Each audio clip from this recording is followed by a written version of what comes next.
It's time for your weekly fix of wrestling nostalgia when we look at wrestling's past eras, from the Attitude Era to the Reality Era. I'd like to think that maybe this company will be better after Vince McMahon's dead, but the fact is, it's going to get taken over by his idiotic daughter and his doofus son-in-law and the rest of his stupid family. To today, here on the WWE Podcast.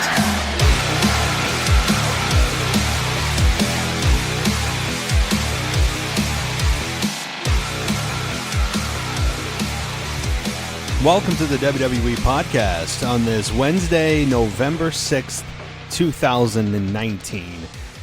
It's Wrestling Nostalgia Day, or Wrestling Nostalgia Night, or morning, depending on when you're listening to this. And today is one of my most favorite moments in the last decade in WWE, and I actually didn't get to experience it firsthand, and actually was ruined via social media, and I'll get to that story of exactly how that happened. And that moment, of course, being The Rock's return on Valentine's Day 2011 in Anaheim, California, being the host of WrestleMania 27 that led into a year-long program with John Cena.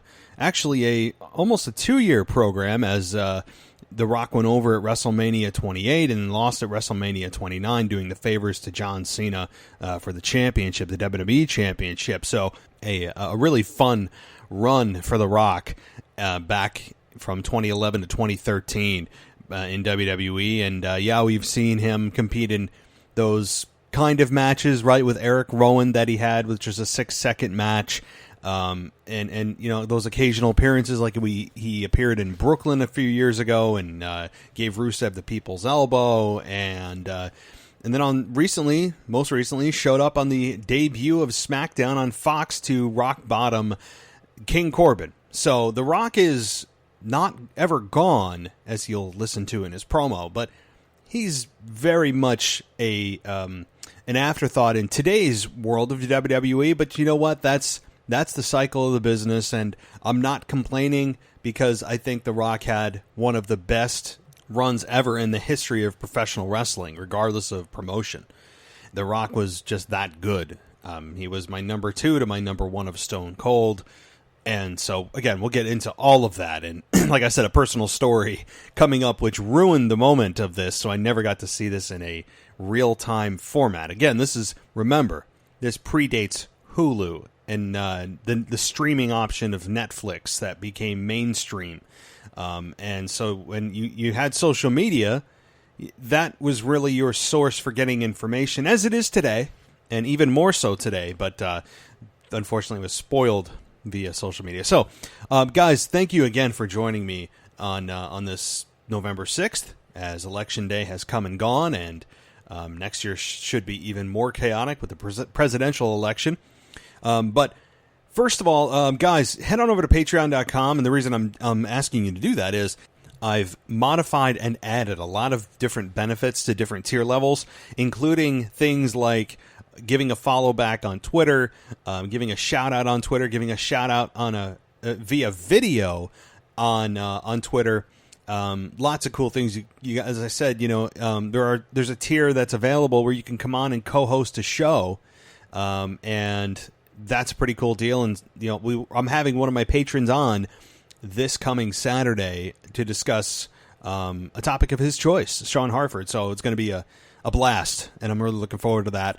But all the tiers come with a completely ad-free experience. So if you are one of those people that likes to skip through the ads or gets annoyed by the ads or whatever it may be, you can have a completely streamlined listening experience by heading on over to patreon.com and seeing what we have to offer.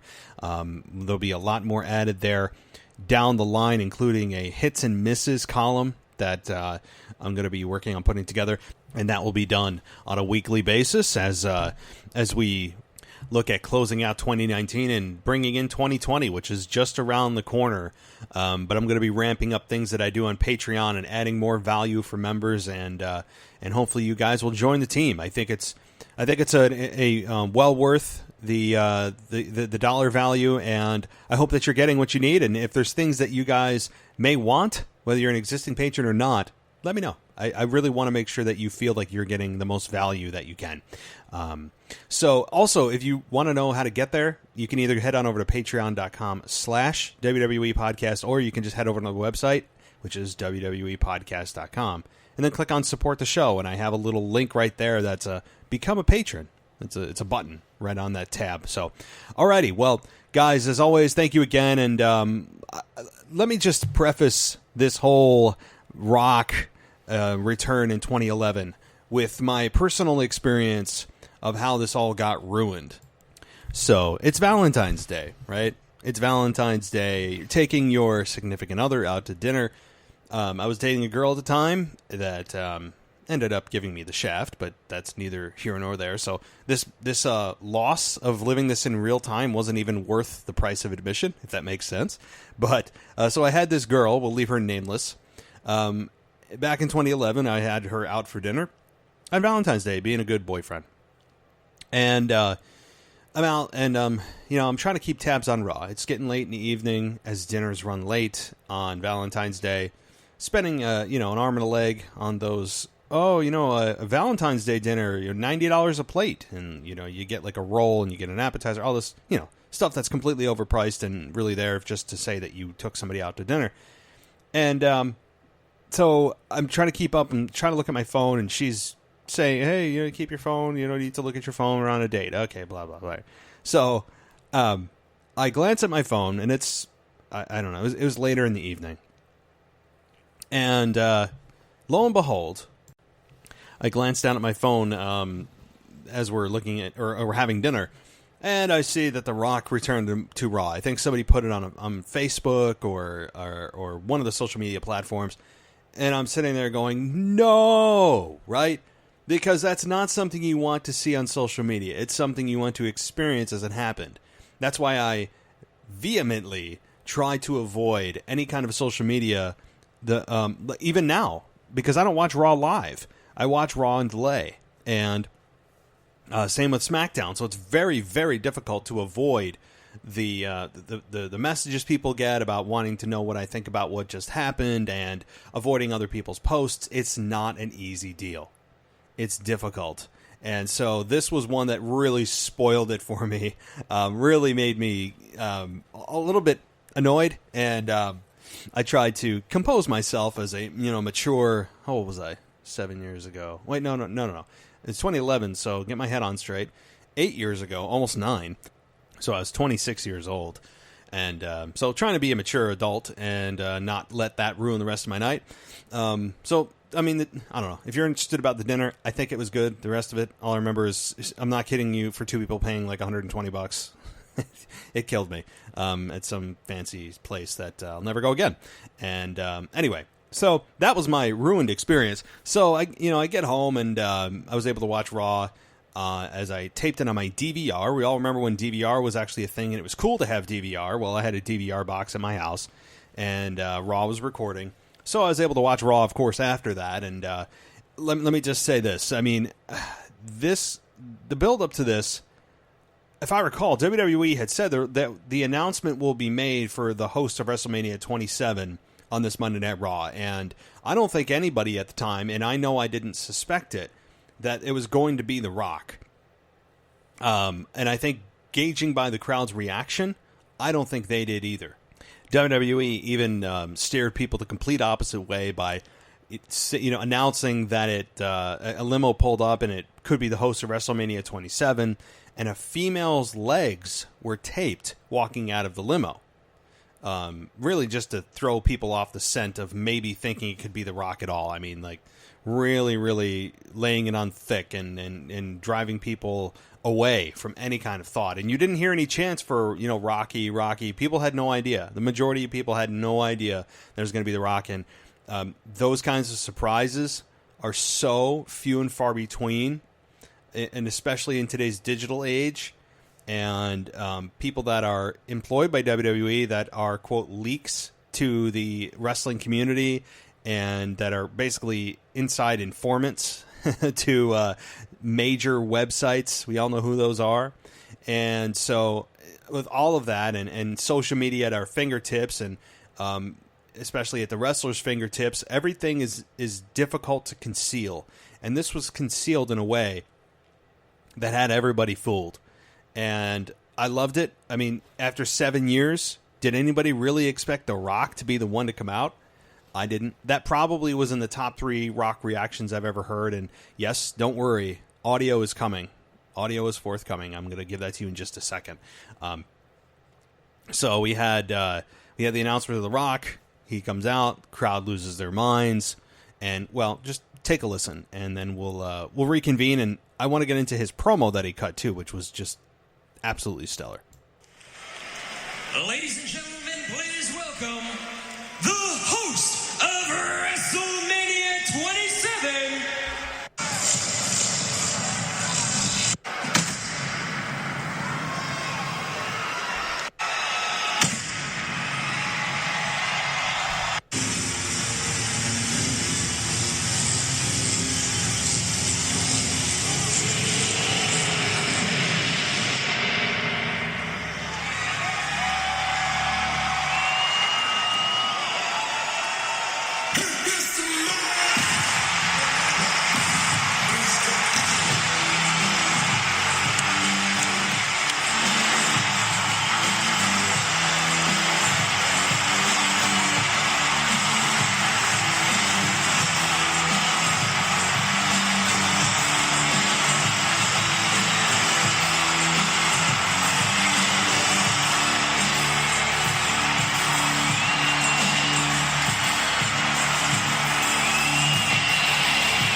So you guys can hear that. I mean, it's a little bit distorted through the microphone. However, I mean, the people exploded. The people absolutely lost their minds, and you know what? I mean, I did too. Even after I knew that he was there, because of my complete blown social media check, but it was still awesome to see. And after 7 years, The Rock has not done a thing in WWE in terms of inside the ring. And I believe the one before that, if you guys remember, was when he came to defend Eugene against the coach. And when he came and it was like the superhero to Eugene, and came back and called the coach a popcorn fart and ended up giving him a rock bottom in people's elbow. And that was, I think, the last that we saw of The Rock. And he went on, made his millions, made his movies, came back.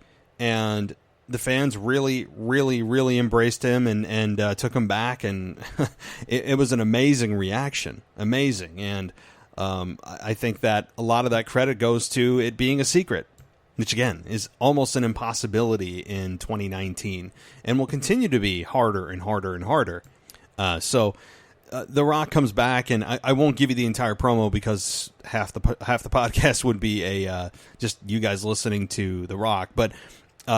The beginning of his promo, he talks about how it's been 7 long years and he's finally back home, and talks about how many nicknames he has, the People's Champion, the Great One, all that kind of stuff, and then talks as Dwayne and says that, you know, I'm not back for the money, I'm not here to promote a movie, I'm here because of all of you, and then goes back into Rock form. And it's just such a great promo. This was Rock being Rock, and you knew that with him as the host of WrestleMania, you knew somehow, some way, somebody's getting a rock bottom. And as The Rock alludes to, the question is, who? The Rock is going to WrestleMania. The Rock will host WrestleMania, and at the drop of a dime, The Rock will lay at the smack down at WrestleMania.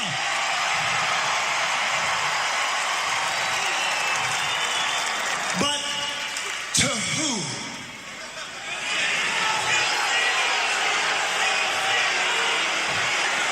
That's the question. Could it be the WWE Champion, The Miz?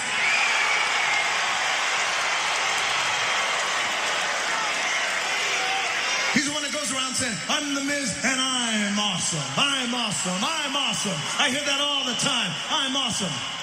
Well, The Rock ain't no scientist, but he pretty much knows that there's one formula that's a fact. If you got to run around shooting your mouth off telling everybody how awesome you are, it means you absolutely, undoubtedly, unquestionably, 100% completely suck.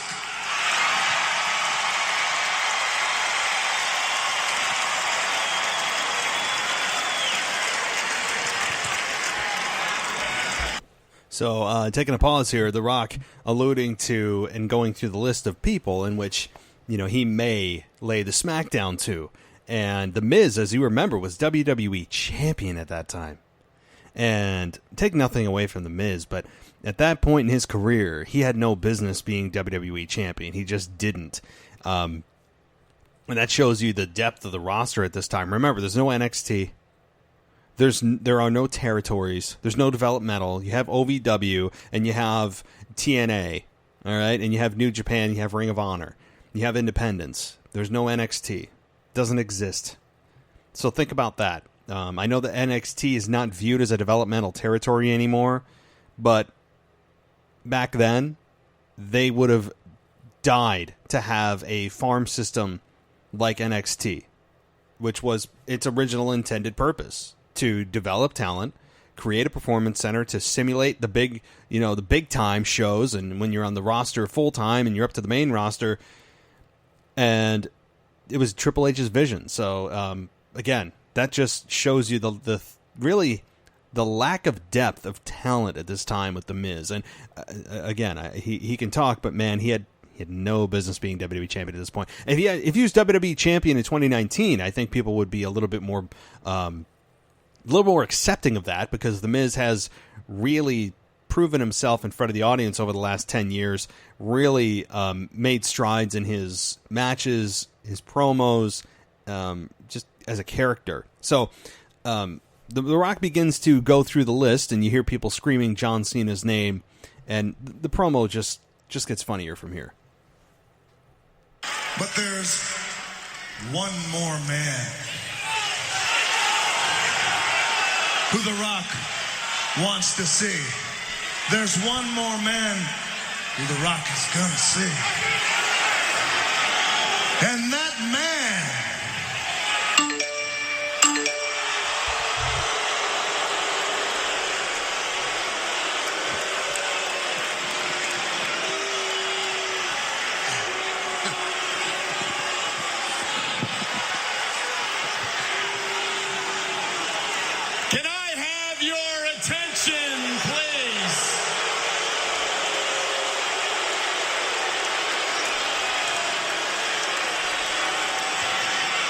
just received an email from the anonymous Raw general manager. Oh my gosh. You guys remember this? You guys remember the anonymous Raw GM? The anonymous Raw GM that was never actually identified until they just realized, we should probably figure out or tie up that loose end, 5 years later, and it ended up being Hornswoggle under the ring with a computer. I mean, it was just one of the worst ideas WWE has ever had, because they felt the need to have a general manager, the incessant need that the show can't go on without some kind of general manager. We don't know who we want that to be, so it's just going to be somebody anonymous. No face, because we don't have one to put there. It's just going to be anonymous, and it'll just put heat on Michael Cole, who's not a wrestler or a performer. And it was one of the most annoying, illogical, because not only is it illogical, but all you have to do is just close the computer, right? Just close the computer. And furthermore, how is a email service tied to the lights of the building? And the reason I say that is, I know you guys are hearing audio, not visual here, but when the email came through, as the dings went, or the dings happened, the lights in the arena went in concert with that notification sound. And so I just don't know how that's even possible. How is that a thing? It's not a thing. It's not a thing. But it's just completely illogical. So anyway, moving down the line here, let's continue with the promo from The Rock. Whoa, whoa, whoa, whoa, whoa, whoa, whoa, whoa, whoa.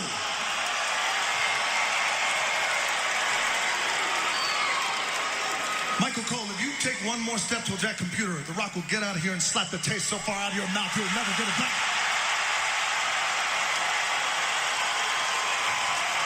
Shut up. Michael Cole, you actually think that The Rock is just going to let you walk over to that computer and interrupt him when he is live on Raw? Is that what you think? Do you actually think that any of us give a damn what your general manager has to say?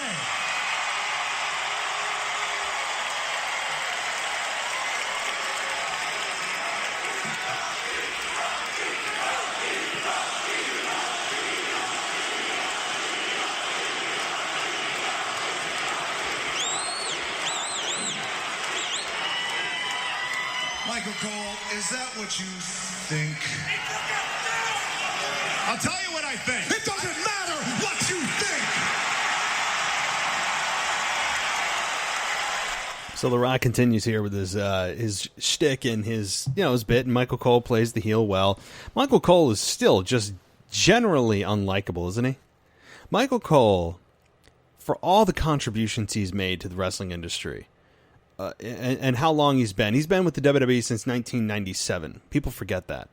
And how many times The Rock, I remember when The Rock would make fun of Michael Cole, or he'd make fun of Kevin Kelly and call him a hermaphrodite, and generally treat the announcers like crap, but Michael Cole was the perfect foil for that. He was generally extremely unlikable. And even in 2019, I mean, he just has something naturally about him that you dislike. And I'm not knocking his ability. When he's not on commentary, you feel it. He knows how to steer the ship. Michael Cole, I don't think, gets the credit he deserves navigating a system in 2019 that is not what it was like for Jim Ross and Jerry the King Lawler navigating commentary in 1998, 1999, 2000, 2001.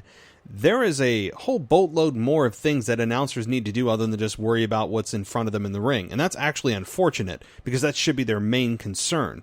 But now you have the announcers having to navigate social media and sponsor plugs and, we're going to commercial break, but we're going to do it in the end of a match. So, hey, have your closeout comments before we go to commercial, which is, we all know it, can so-and-so get back in this match as Raw rolls on? I mean, that's just what you say.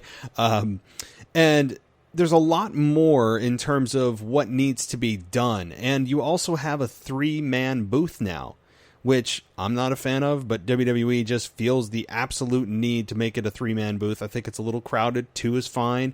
2 is a, what is it? 2 is a, 3's a crowd. I don't know what 2 is. I forget the expression, but that's what it is. I just still feel that way. So anyway, Michael Cole gets laid out by The Rock in terms of verbally, and we have the terrible Raw general manager program going on. And so let's continue with the promo here. Booth, you take off your headset and you don't say a word. And I quote, you know your damn role and shut your damn mouth.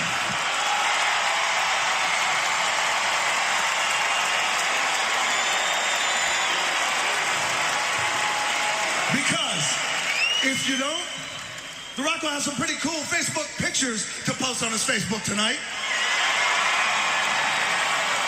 Does anyone here want to contribute to The Rock's Facebook tonight?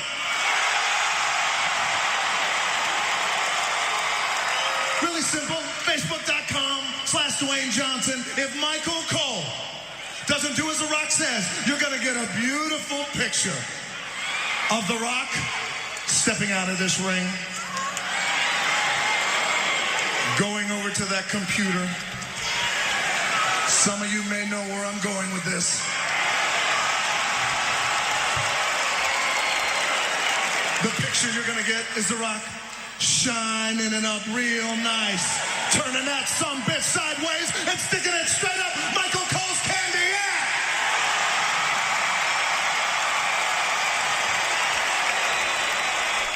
ass. I mean, this is The Rock. Really, it's The Rock's greatest hits right now. The Rock is just laying into Cole. It's a good foil for him. Cole again is just inherently unlikable, and so he comes out with his lines, and The Rock is The Rock, and it feels like he hasn't missed a step. The Rock is just being who he was, and the 2011 version of it, and I was enjoying it. The crowd was eating it up. They couldn't get enough, and let's continue a little bit along here. Now sit down. You look like a drunk hobbit. Sit your ass down.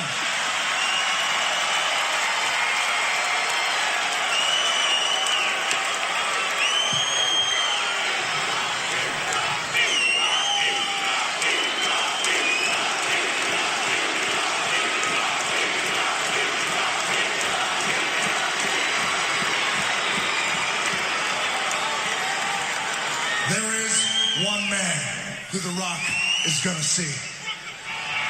There is one man who The Rock has to see face to face. A guy who I met, a guy who I thought was a cool guy. Wished him well, happy for his success.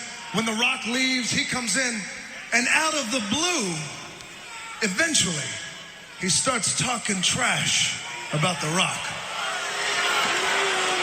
I don't know why, and I don't care, but I'm back now. You might have heard of him. His name is John Cena.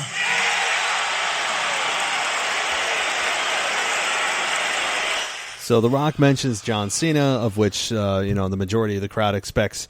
And again, Michael Cole sitting there like with a sourpuss on his face. But now we're getting into the meat of this. We're getting into the meat of a year set up for a match, which, hey, I'm all for. I am all for it. I don't need to see it every year, but it is certainly unique. And the challenge that Cena and Rock had throughout the year to continue this build to the actual match that happened at WrestleMania 28, which obviously wasn't challenged and official until the night after WrestleMania 27. But this was something that had never been done before, which is what The Rock was alluding to at the beginning of his promo, that no one had ever done this before, having a challenge a year out. And I loved it. I thought that was brilliant. And people were saying, how are they going to continue the build for a year? I mean, people are going to get bored. I never got bored. I really didn't. And was the match ever going to live up to the impossible standards? No, it wasn't. It wasn't. How can you possibly have a match built for a year and have it on a trajectory that would actually have it get more and more intense week by week? You can't. The answer is it's impossible. The limit does not exist is the answer. And the key was, and the formula was over that year, was having The Rock and Cena remind you every few weeks, every month or two of what's happening, and having back and forth promos and maybe via satellite, all that kind of stuff. It didn't need to be done every week because you have a lot of time to build this. And just heat it up towards the end of the year, which they did, and they teamed at Survivor Series against The Miz and R-Truth. And it eventually built to a WrestleMania match. And so, well, let's continue because this is where the promo really gets funny, and the meat of the whole conversation is right here.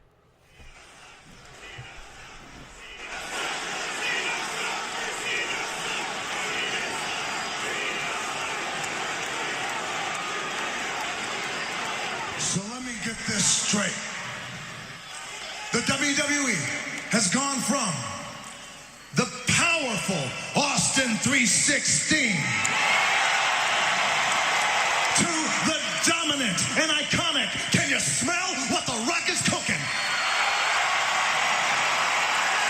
All the way to, you can't see me.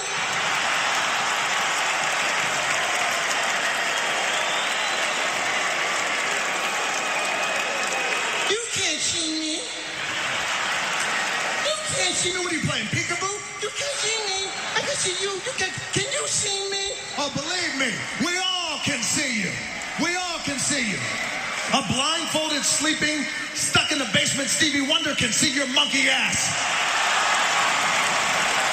I mean, this is just brilliant stuff by The Rock. I mean, I was popping like crazy saying he's playing peekaboo, and it's so true, though. I mean, like, there is so much truth to that segment of the promo right there, and the feeling among fans that he was able to really dictate right there about how we've gone from Austin 316, from beer swilling, finger gesturing, whoop your ass, in your face, no limits, unpredictable, Stone Cold, to The Rock carrying the helm, although they kind of did it in tandem. It wasn't as if Austin carried the torch, but the message is that it goes from that, believability, unpredictability, edgy, to John Cena.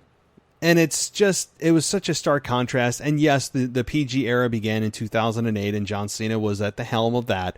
And so it was just, it was so true. And it was so awesome to see The Rock bring that up, that it was such a stark contrast from basically an older demographic product to younger audience, and the crowds, feeling for that, and what The Rock represented, what Austin represented, were a much different era. And I understand that the business has to evolve. I understand why they went PG. I might have too. I'm not saying blood and guts and gore would in TV-14 would pop the ratings. I don't believe it would. I mean, it might hotshot it, and you might get people interested for a couple of weeks, but sponsors would drop out. It would be a fiscal disaster among a PR disaster for Raw or for WWE. So I don't fault them for it, but it is hilarious that he brought it up about how, we went from these two guys that were an iconic part of WWE and are the foundation of WWE, of its, biggest boom ever in the 90s for the Attitude Era, to this soft, you can't see me, pandering John Cena that was the face of the WWE. And it's also a bit ironic that now John Cena, for everything he said against The Rock for these couple of years during their 2-match program, it now is something that he is exactly doing. He is MIA from WWE. Mr. MIA from WWE, and goes on Ellen DeGeneres and says, well, I don't know if you know this, but I fake fight people for a living. John Cena just can't help himself. I don't need to hear that. For you to disparage your own work and the actual tears and sweat and blood and sacrifice that you've made to just boil it down to you fake fight people. As a wrestling fan, God, I hate hearing that crap. It's not that I'm delusional. I totally understand what pro wrestling is. But when you hear the wrestlers off camera, and particularly when they are trying to remove themselves from the day-to-day product that is WWE and step their foot into other genres of entertainment like movies, they like to distance themselves and really reflect what the general population that doesn't like or doesn't know wrestling, and just go along with that stereotype that I fake fight people. It's so demeaning, and it's something that I think really undermines his own career and undermines the careers and product of WWE itself. And again, you can have people say to me, you can have people from the company say, well, everyone knows it's not real, so what's the big deal? The big deal is we all know it's not real, but we don't talk about how not real it is. Do you talk about how not real movies are that you like, or not real that TV shows that you like are? No, you don't. And you particularly don't want to hear from actors that, it's all fake. No. I already know that. I know that what you did in the movie didn't actually happen, and I know that you were portraying a character, even if it's based on a true story, that you were portraying a character in which this actually happened to.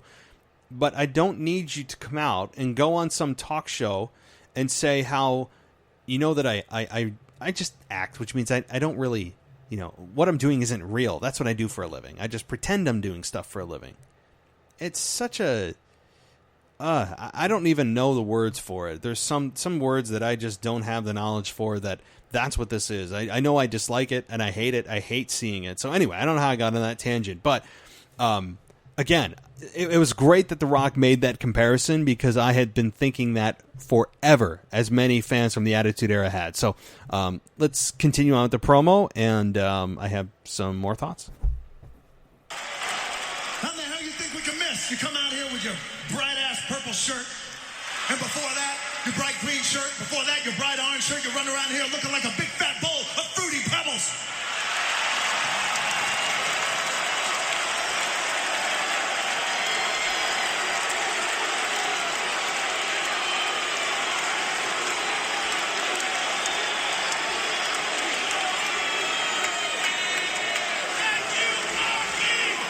John Cena, The Rock will see you at WrestleMania.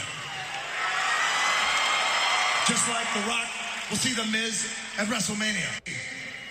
Everyone at WrestleMania. And just as sure as The Rock, just as sure as The Rock turns WrestleMania into the most epic WrestleMania of all time, and just as sure as anything can and will happen at WrestleMania, and just as sure as every day John Cena walks out here looking like he just got shot out of Barney the Dinosaur's anus, is just as sure as The Rock guarantees three things at this WrestleMania. The Rock guarantees to show the world that he is the most electrifying man in all of entertainment.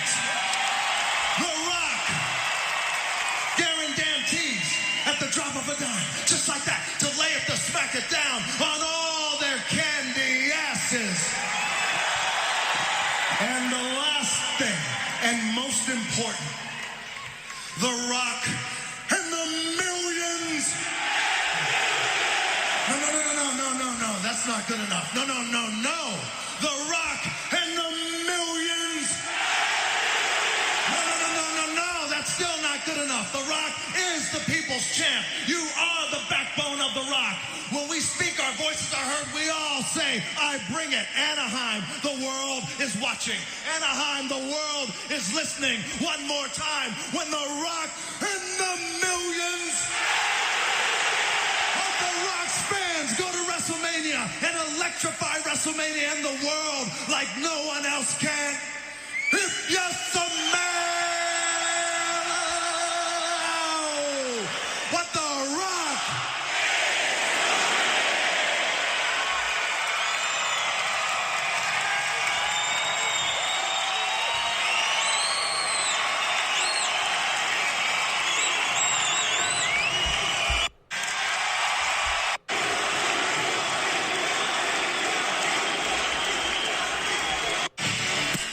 So we got to the end of that promo there, and look, this as far as promo battles go, this may have been The Rock's night. The best night for The Rock was probably his first night.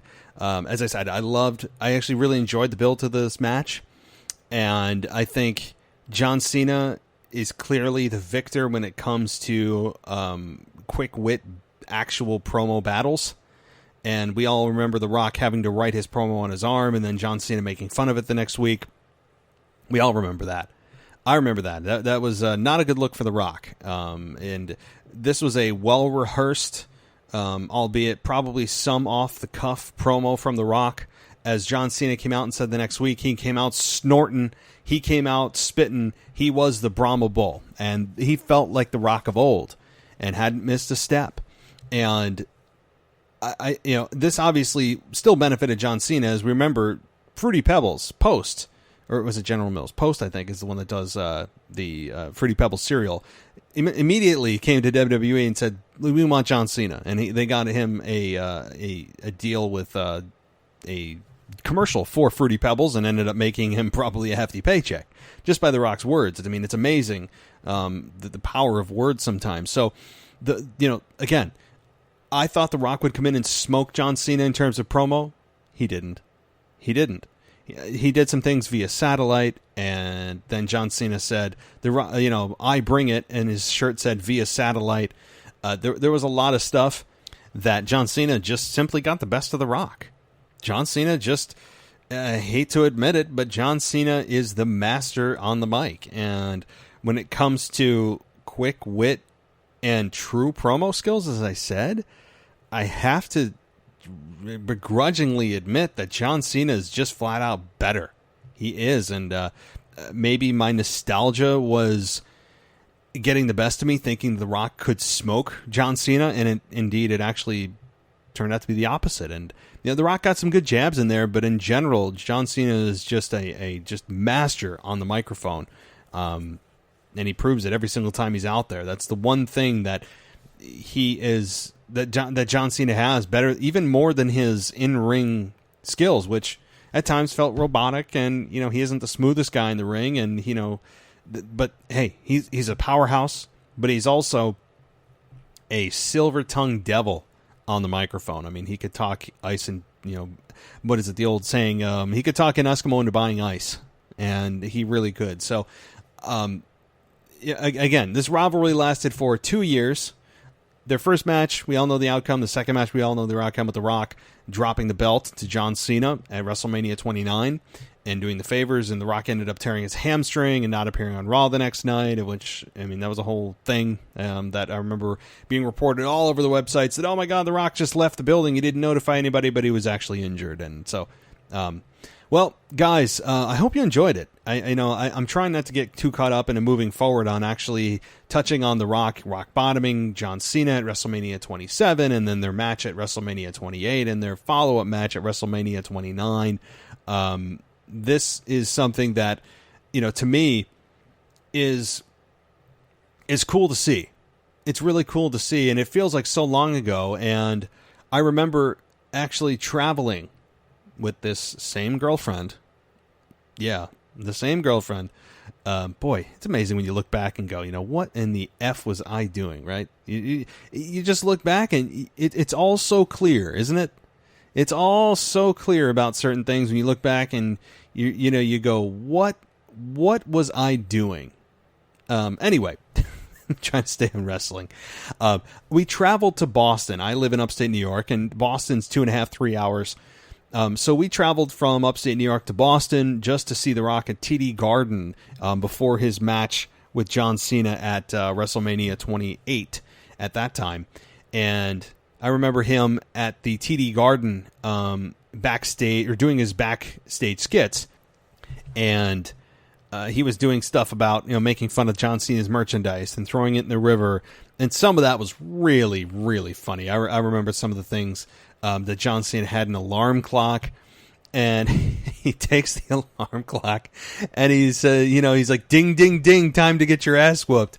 I mean, some of this stuff, I mean, I don't know if that's planned or just well executed by Dwayne, but you can't deny The Rock's entertainment value. His charisma is just through the roof, and obviously in ring, this guy is still got it, and I'm sure he could too. I'm sure in 2019 he could still have a match. But he said blatantly, clearly, that as of this year, that he's no longer going to be wrestling, and then he comes back for the Fox debut, and I think maybe he meant in terms of an actual match inside the ring. I would think so, because Vince McMahon's willing to write however big of a check that Dwayne needs in order to get him back into the ring, even if it's just for a quick segment or a rock bottom or whatever. So I don't even know the next time we'll see The Rock. I mean, as WrestleManias go by, while WrestleManias go by, I have that just constant muscle memory of, oh, Stone Cold's going to be here, Rock's going to be here, I wonder what they're going to do, even though they're not announced. And I've kind of gotten away from that because I'm just being disappointed year after year of WrestleMania, thinking that's going to be the case. But I'm fine with it because it's time to move on, I think, for a company to not lean on legends to sell WrestleManias and build new stars. As much as I love seeing it, and I was super disappointed in Orlando at WrestleMania 33 that neither The Rock or Austin were there. I was very not happy about that. But, again, WWE needs to move on and build stars, and they can't just hang on legends as they do so often and have these reunion nights and anniversary shows and all this stuff that I totally understand why, but at the same time, their main focus, their sole purpose in life needs to be to build new stars. And we're seeing that right now with the NXT invasion that's gotten everyone's attention. And as the Monday night or the Wednesday night wars continue, and they're continuing as I speak, with Dynamite live right now and the NXT show live right now, it's a great time to be a wrestling fan. It's a great time to be a wrestling fan, and I don't know why we always need to fragment ourselves into only one camp. You can only choose one master. You either love AEW or you love NXT. Well, why? Why can't I like both? I don't know why I need to choose, and if I like one, I inherently can't like the other. There's that mentality out there. I mean, people are, hashtagging, I'm with AEW or whatever, like it's some kind of politically driven decision that if I'm a Republican, I can't like Democrats. I mean, it's a crazy world right now. I mean, I don't know why we can't just love both. I just don't, because people frame this as a war, so if you're in a, quote, war, you can't be playing both sides. You have to pick a party. You can't just be neutral, and that's not the case. It's not the case here. I don't know why we need to pick sides. I enjoy both. I don't have a lot of time to watch both, and I catch the highlights and things like that, and we have co-hosts covering that, which is why I'm not covering it. But so anyway, well, guys, I hope you enjoyed the show. Don't forget, tomorrow I'll be dropping 2 shows, AEW review and NXT review. I'm aware of the volume issue. I'm going to be fixing it. I know you said some of our co-hosts sound like they're whispering. I will up the volume for you, so you don't have to worry about that. It should be resolved. And then I'll be back Saturday and Sunday, as I have a co-host from Patreon who is coming on, show in Hartford, and then on Sunday we'll be doing our typical week in review. So it's going to be a busy week. You guys have 4 more shows to go with a lot yet to be discussed and covered. So I hope you guys enjoyed the show. Next week I have already decided my wrestling nostalgia topic, which is going to be the Nexus. And the Nexus is invasion into WWE. I had one of my other patrons who requested this, Ashley, and he asked me to put this in. And so, hey, I like that topic. I don't know if I've really discussed the Nexus at any kind of length here. So the Nexus will be my topic next week. And a really interesting one. And I remember that whole deal. And Daniel Bryan choking out Justin Roberts with a tie and getting suspended. And Shawn Michaels brought him back. And that whole debacle. So there's a lot to come. And great topic for next week as I kind of spilled the beans on that. But hey, I think you'll enjoy it. I think the Nexus is something that needs to be discussed. As John Cena brought out the brilliant golden shovel and decided to bury every one of them one by one. So we're going to definitely dive into that as well. So, alrighty, guys. Well, don't forget, head on over to patreon.com/WWE podcast. You can get yourself an ad-free experience, totally new benefits. Just give it a look. If you have questions, feel free to message me. You can get a video shout-out. You can get a follow-back on Twitter. You can get a shout-out on the show. You can come on this show even, depending on the tier you get. You can come on the show to be a co-host, and we have that happening, as I said, again, on Saturday. So it's going to be a cool deal, and check it out, and awesome. Well, I think that's it, guys. Thank you so much for joining me. As always, I'll talk to you next time.